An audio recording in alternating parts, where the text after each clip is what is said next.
आजमगढ़ जिले के मेहनगर थाने की पुलिस एवं स्वाट टीम के साथ ही प्रयागराज जनपद पुलिस के संयुक्त प्रयास से मेहनगर क्षेत्र से प्रयागराज के लिए निकले 2 व्यक्तियों का रास्ते में अपहरण कर लिए जाने के बाद उनकी सकुशल बरामदगी कर ली गई है।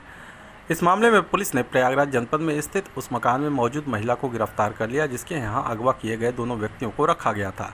बता दें कि मेहनगर थाना क्षेत्र के उठनी गोपालपुर गांव की रहने वाली इंदु देवी ने स्थानीय थाने में लिखित तहरीर देकर आरोप लगाया था कि बीते 6 जुलाई की सुबह उसके पति राम प्रकाश निराला व क्षेत्र के देवईत गांव निवासी वशिष्ठ चौहान आवश्यक कार्यवश अपने वैगन आर कार से प्रयागराज जनपद जाने की बात कहकर निकले थे।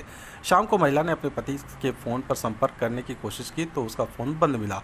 शुक्रवार की सुबह महिला के पति ने फ़ोन करके बताया कि कुछ बदमाश किस्म के लोगों ने हम दोनों लोगों का अपहरण कर लिया है और छोड़ने के नाम पर प्रति व्यक्ति 5 लाख रुपए की मांग की जा रही है। महिला की तारीफ पर मेहनगर पुलिस अपहरण का मामला दर्ज कर अगवा किए गए लोगों की बरामदगी के प्रयास में जुट गई।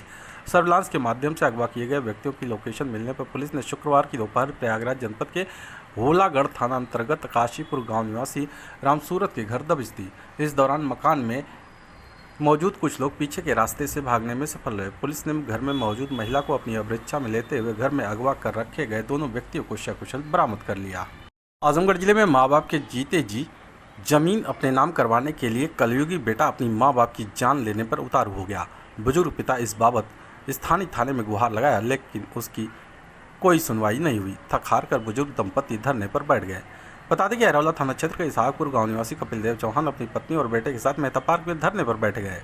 बुजुर्ग ने ज्ञापन के माध्यम से आरोप लगाया कि उसके 3 लड़के हैं, जिनमें से 2 की शादी हो गई है। बड़ा बेटा पप्पू चौहान जो नशे का आदी है, जो भकुड़ी निवासी सुरेश यादव के उकसाने पर मेरे जीते जी जमीन को अपने नाम करवाने का दबाव डाल रहा है, जान से मारने की धमकी भी देता है। रात में कुल्हाड़ी और चाकू लेकर जान मारने की कोशिश भी किया, लेकिन पास पड़ोस के लोगों के बीच बचाव करने के बाद उसके मंसूबे पूरे नहीं हो पाते। पीड़ित बुजुर्ग ने आरोप लगाया कि इस बाबत वह अरौला थाने में जाकर शिकायत भी किया, लेकिन तो कोई सकारात्मक कार्रवाई नहीं की गई। उल्टे थाने के सिपाही हृदेश द्वारा उससे पैसे की मांग की जाती है, न देने पर जेल भेजने की धमकी दी जाती है। बड़े बेटा द्वारा मकान को अपने कब्जे में ले लिया गया है और हम दंपति को घर से बाहर निकाल दिया गया है। पीड़ित रिश्तेदार के यहाँ रहकर जीवन बिताने को मजबूर है। पीड़ित द्वारा ज्ञापन के माध्यम से जिलाधिकारी से मामले को संज्ञान में लेते हुए जमीन और मकान को वापस दिलाने की मांग की है। ये लड़का जो जठरा है वो हमने करा है ना देता पप्पू कहा कुल खतरा हमें दिल्ली के गड़ा से बड़ा लेके दौड़ाल मारे के दारू भी पियाला और हम इनके घरे लुका रही सरकार। अच्छा, थाने पे गए थे? थाने पे क्या आपको कौनो सुनवाई ना? क्या बोले थाने में? थाने पर नहीं गया दरखास्त वरखास्त। तो क्या कहे थाने वाले? कुछ थाने वाले कहा कहीं जहाँ पैसा खेले हम कहाँ गरीब में नहीं पैसा पाई सरकार। आजमगढ़ जिले में महाराजा सुहेलदेव राज्य विश्वविद्यालय ने स्नातक द्वितीय सेमेस्टर व परा स्नातक प्रथम वर्ष की परीक्षाओं की प्रस्तावित समय सारणी कुलपति प्रोफेसर प्रदीप कुमार शर्मा के अनुमोदन के उपरांत अंतिम रूप से जारी कर दी है। BA BSc बीकॉम प्रथम वर्ष द्वितीय सेमेस्टर सत्र 2021-22 की परीक्षाएं 20 जुलाई से प्रारंभ होकर 5 अगस्त को समाप्त होंगी। परीक्षाएं 2 पालियों में संपन्न होंगी। प्रथम पाली 8 बजे से 11 बजे तक, द्वितीय पाली अपराह्न 2 बजे से 5 बजे तक परीक्षाएं आयोजित की जाएंगी। वहीं MA MSc MCOM प्रथम वर्ष की परीक्षाएं भी 2 पालियों में उसी समय अनुसार होंगी। परा स्नातक प्रथम वर्ष की ये मुख्य परीक्षा सत्र 2021-22 20 जुलाई से प्रारंभ होकर 5 अगस्त तक चलेगी। कुल सचिव द्वारा जारी पत्र में यह भी निर्देश है कि परीक्षा छूट जाने या बहिष्कार करने की दशा में दोबारा परीक्षा नहीं कराई जाएगी। कुलपति प्रोफेसर प्रदीप कुमार शर्मा ने बताया कि इसके पूर्व प्रस्तावित समय सारणी जारी की गई थी, अब अंतिम रूप से समय सारणी जारी कर दी गई, जिसके अनुसार परीक्षा संपन्न कराई जाएगी। परीक्षा के दौरान अभ्यर्थियों की सुविधाओं और शासन की मंशा के अनुरूप शुचितापूर्ण नकल विहीन परीक्षा का पूरा ध्यान रखा जाएगा। साथ ही नव स्थापित विश्वविद्यालय के प्रथम कुलपति ने विश्वविद्यालय के तत्वाधान में होने जा रही प्रथम परीक्षा में सफलता हेतु आजमगढ़ मऊ जनपद के संबद्ध महाविद्यालयों के प्राचार्यों, शिक्षकों, कर्मचारियों, छात्र छात्राओं को अपनी शुभकामनाएं प्रेषित की है। आजमगढ़ जिला पंचायत अध्यक्ष विजय यादव की अध्यक्षता में जिला पंचायत बोर्ड की बैठक नेहरू हॉल में आयोजित की गई। बैठक में सदस्यों की स्वीकृति से लगभग 50 करोड़ के बजट को अनुमोदन किया गया। बैठक में कई विभागों के अधिकारी अनुपस्थित हैं, जिसको लेकर सदस्यों ने हंगामा किया और अगली बैठक में सभी विभागों के अधिकारियों की मौजूदगी सुनिश्चित करने की मांग की। बैठक में जिला पंचायत सदस्य पप्पू कुमार यादव ने नामदारपुर में बने फीडर के मुद्दे को उठाया। उन्होंने कहा कि जब इसका निर्माण हो रहा था तो कहा गया था कि इससे नामदारपुर को जोड़ा जाएगा, लेकिन आज तक न तो नामदारपुर और न ही हरिहरपुर को ही इस फीडर से जोड़ा गया।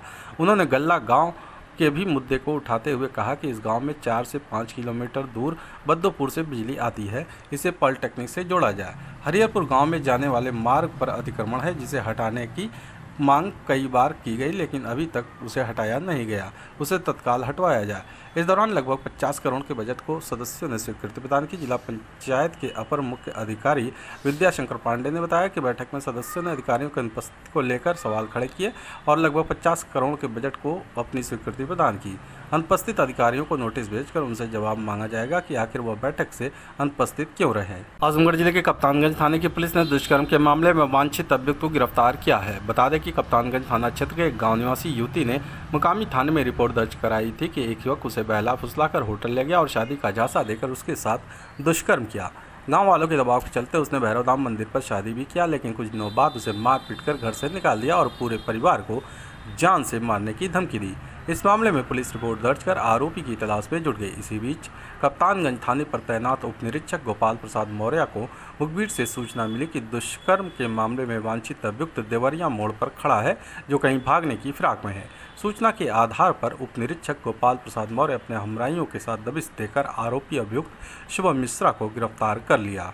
आजमगढ़ जिले के मुबारकपुर थाने की पुलिस ने चोरी की 4 बाइक, असलाहा, कारतूस के साथ 2 चोरों को गिरफ्तार किया है। बता दें कि बीते 29 जून को मऊ जिले के मधुबन थाना अंतर्गत सिपाह इब्राहिमपुर गांव निवासी विनोद कुमार ने मुकामी थाने में रिपोर्ट दर्ज कराई थी कि क्षेत्र के मदारपुर देशी शराब के ठेके से उसके बाइक अज्ञात चोर लेकर भाग गए।